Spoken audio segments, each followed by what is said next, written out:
1 heure avec Tom Hanks. J'aime bien vieillir. Depuis plus de 30 ans, il est l'une des figures du cinéma américain. Aussi discret et mesuré dans ses rôles que dans la vraie vie, rencontre avec un grand-père préoccupé par le contexte global, mais heureux. Non, parce que le film sera vu par des millions de personnes aux 4 coins du monde. Je suis heureux d'avoir pu le terminer avant que le Covid ne s'en mêle.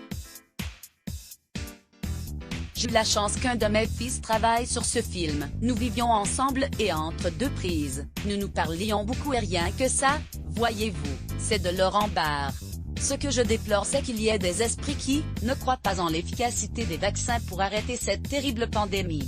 N'oublions pas que plus de 400 000 personnes sont mortes du Covid aux États-Unis en seulement 10 mois.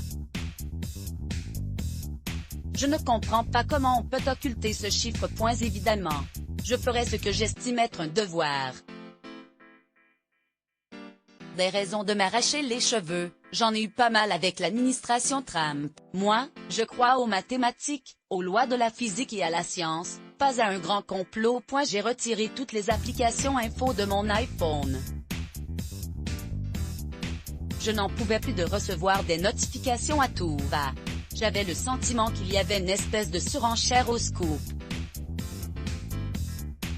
Internet marque aussi la fin d'un cycle. J'ai parlé avec des patrons de presse et il ne faut pas se leurrer. Ils savent que le jour où il y aura le Wi-Fi partout dans le métro, ils ne vendront plus de journaux.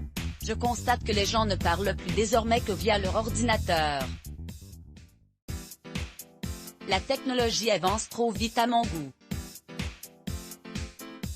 En ce moment, je me demande pourquoi j'ai un appareil photo sur mon téléphone alors que je ne regarde jamais les clichés que j'ai pris avec rire. Oui. Déjà parce qu'elles ne sont pas piratables et qu'elles n'ont pas de virus. Ensuite, parce qu'elles vous poussent à synthétiser vos textes. Le seul point négatif, c'est que si vous faites une faute de frappe ou si votre phrase ne colle pas à la relecture, vous devez prendre une paire de ciseaux et faire des montages. Perso, je n'ai pas trop de temps pour ça. Je suis américain et fier de l'être. Mais si j'étais né au Canada, je vous dirais probablement que c'est le plus beau pays au monde. Oui, mais voilà, je suis né à Concorde, en Californie. Je suis américain et je pense sincèrement que les États-Unis sont la plus grande nation au monde. Point barre. Rire. C'est comme si vous me demandiez de vous donner les numéros de l'auto. Je n'en sais rien. Ce que je sais par contre, c'est que le gâteau pur beurre nappé de chocolat ne fait guère baisser mon taux de cholestérol. Mais bon, je ne me vois pas mettre 65 bougies sur une biscotte allégée. Je ne peux rien y faire. Mais j'aime bien vieillir. Je peux enfin jouer des personnages que je n'aurais pas pu interpréter avant. Quand je regarde derrière moi, je me dis que je n'ai pas à avoir honte du chemin parcouru, bien au contraire.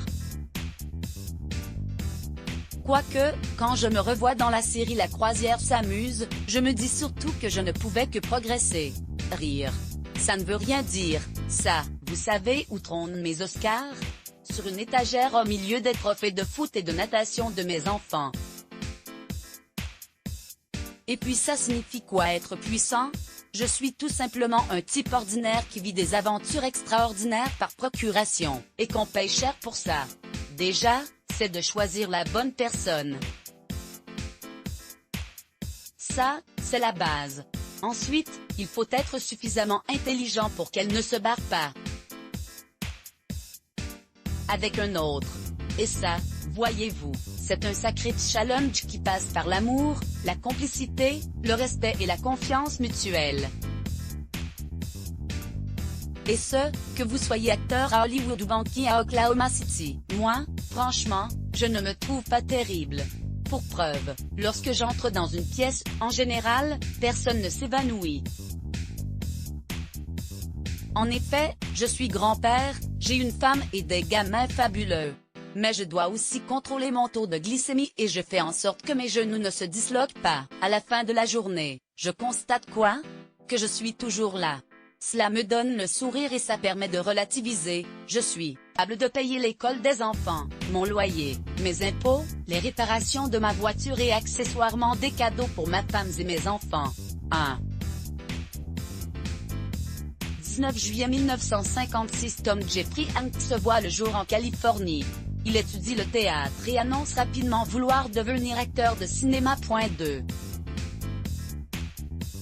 1988, le succès de la comédie fantastique Big fait de Tom Hanks une superstar à 32 ans. Le film lui vaut sa première nomination aux Oscars.